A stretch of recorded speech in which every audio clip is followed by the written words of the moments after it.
আবাসে cut money নেওয়ার অভিযোগ উঠছে। আবাসের টোপে বৃদ্ধার থেকে ৩৬,০০০ টাকা নেন তুফানগঞ্জের নেতা, এরকমই অভিযোগ উঠছে। আবাসে ফের কাটমানির অভিযোগ, এবার আবাসের টোপে বৃদ্ধার থেকে ৩৬,০০০ টাকা নেন তুফানগঞ্জের নেতা, এরকমই অভিযোগ।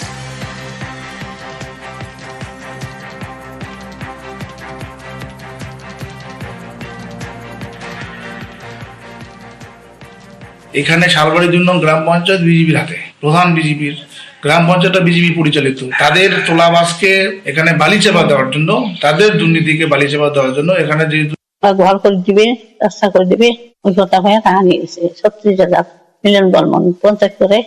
কোন দলে? তৃণমূলের খরচ দেয়, রাস্তা করিয়ে দেয়।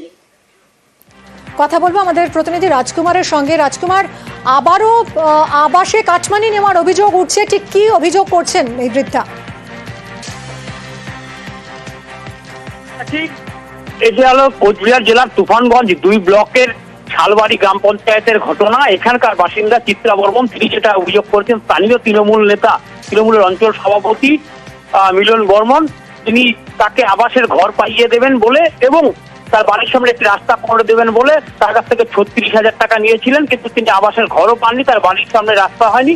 এরপরই তিনি যখন সেই টাকা ফেরত চান, তাকে নানাভাবে হুমকি দেওয়া হয়।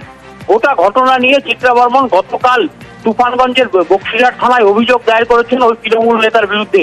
যদিও অভিযুক্ত তৃণমূল নেতা জানিয়েছেন যে ওই মহিলা বিজেপি করে এবং ওই গ্রাম পঞ্চায়েত বিজেপির দখলে রয়েছে, তাই বিজেপি নেতৃত্বের মদতে এবং উস্কানিতে ওই মহিলা তার বিরুদ্ধে ভিত্তিহীন অভিযোগ করছেন।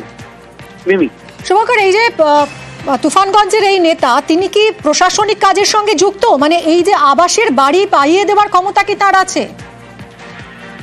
না দেখো, একেবারেই বলি, তিনি তুফানগঞ্জ ২ ব্লকের যে শালবাড়ি ২ গ্রাম পঞ্চায়েত, সেখানে সেই শালবাড়ি ২ গ্রাম পঞ্চায়েতে অঞ্চল তৃণমূল সভাপতি, কিন্তু যেহেতু তিনি অঞ্চলের দায়িত্বে আছেন, অঞ্চল নেতৃত্ব আছে, তাই অনেক সময় যে তালিকা তৈরি হয় সেই তালিকা তৈরিতে জোর করে তার প্রভাব খাটিয়ে তালিকা তৈরির কাজে হাত লাগান বা তালিকা তৈরিতে উদ্যোগী হন। কিন্তু এদিন স্থানীয় যে ওই চিত্রা বর্মন, তার যেটা অভিযোগ, তিনি তাকে বলেছিলেন যে যেহেতু তিনি তৃণমূল নেতা, তিনি তাকে ঘর পাইয়ে দেবেন এবং সে ওই সেটা দেখে সেই প্রলোভন দিয়ে দেখিয়ে প্রতিশ্রুতি দিয়েই সেই মহিলার কাছ থেকে ৩৬,০০০ টাকা নিয়েছেন বলে মহিলা তুফানগঞ্জ থানায়, বক্সিরহাট থানায় অভিযোগ দায়ের করেছে। এই অভিযোগ অস্বীকার করছেন অভিযুক্ত তৃণমূল নেতা। এখানে শালবাড়ি ২ নং গ্রাম পঞ্চায়েত বিজেপির হাতে, প্রধান বিজেপির গ্রাম পঞ্চায়েতটা বিজেপি পরিচালিত। তাদের তোলা বাসকে এখানে বালি চাপা দেওয়ার জন্য, তাদের দুর্নীতিকে বালি চাপা দেওয়ার জন্য এখানে যেহেতু তাদের এখন আর বিভিন্ন জায়গায় জনসংযোগ করার রাস্তাগুলো হারিয়ে ফেলছে, তারা এইভাবে তৃণমূল কংগ্রেসকে কালিমুক্ত করার চেষ্টা করছে। আমার বিরুদ্ধে আনা অভিযোগ টোটালি ভিত্তিহীন। আর এই তৃণমূল নেতাকে কটাক্ষ করতে ছাড়েনি বিজেপি। প্রশাসন থেকে কোনো রকম ব্যবস্থা গ্রহণ করা হয়নি। ভদ্রলোক এখনো তার ঘরের কাজ শুরু করতে পারেনি, অত্যন্ত লজ্জাজনক এবং ধিক্কারজনক। পশ্চিমবঙ্গের রাজনীতিতে অবশ্যই এটা তৃণমূলের ক্ষেত্রে স্বাভাবিক। অঞ্চল সভাপতি হওয়ার জন্য থেকে শুরু করে তাদের পদ টিকিয়ে রাখার জন্য উপর নেতৃত্বকে ভালো রকম মোটা কাটমানি দিতে হয়। টাকা তুলতে বাধ্য হচ্ছে, কারো অভিযোগটা সামনে আসছে, কারো অভিযোগটা সামনে আসছে না। দিনহাটার পেটনা, সেখানে জলের সমস্যা এখনো মিটল না। জল প্রকল্পের কাজ শুরু হয়েছে, তারপরেও জল মিলছে না। এখনো পর্যন্ত জলের ট্যাঙ্ক বসেছে, কিন্তু বাড়ি বাড়ি পৌঁছলো না কল। এ বিষয়ে ডিটেল আপনাদের জানাবে শুভঙ্কর, রয়েছে প্রতিনিধি। শুভঙ্কর, কেন এখনো পর্যন্ত এই সমস্যার সমাধান হলো না, যেখানে ৪.৫ কোটি টাকায় প্রকল্পের কাজ শুরু হয়েছে, তারপরেও জল মিলছে না? প্রিয়াঙ্কা, দেখো, তোমাকে জানিয়ে রাখি, পেটলা গ্রাম পঞ্চায়েতের অন্তর্গত ৪টি মৌজায় অন্তত ১৫০০ বাড়িতে পৌঁছে দেওয়ার জন্য, পরিশুদ্ধ পানীয় জল পৌঁছে দেওয়ার জন্য বছর ২ আগে জল প্রকল্পের কাজ শুরু হয়। ইতিমধ্যে রিজার্ভার তৈরি হয়েছে, পাম্প মেশিন বসে গিয়েছে, কিন্তু বাড়ি বাড়ি জলের সংযোগও দেওয়া হয়েছে। কিন্তু এই যে রিজার্ভার থেকে জল গিয়ে মানুষের বাড়ি বাড়ি পৌঁছবে, রাস্তার ধারে কিছু পাইপলাইনের কাজ, সেই পাইপলাইনের কাজ গত কয়েক মাস ধরে বন্ধ হয়েছে, যার ফলে এখনো কিন্তু যে মূল যে সংযোগ, সেই সংযোগ না হওয়ার কারণেই বাসিন্দাদের বাড়ি বাড়ি জল পৌঁছায়নি।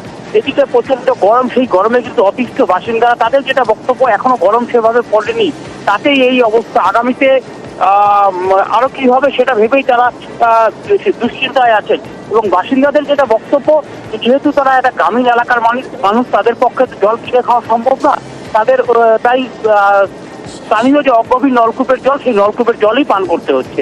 যদিও জনস্বাস্থ্য কারিগরি দপ্তর এবং স্থানীয় ব্লক প্রশাসন যেটা জানিয়েছে যে দ্রুত সেই কাজ করে মানুষের বাড়ি বাড়ি জল পৌঁছে দেওয়া হবে। না শুভঙ্কর, সমস্যাটা ঠিক কোন জায়গায় যে এতটা দেরি হচ্ছে, এতটা বিলম্ব কেন কাজে?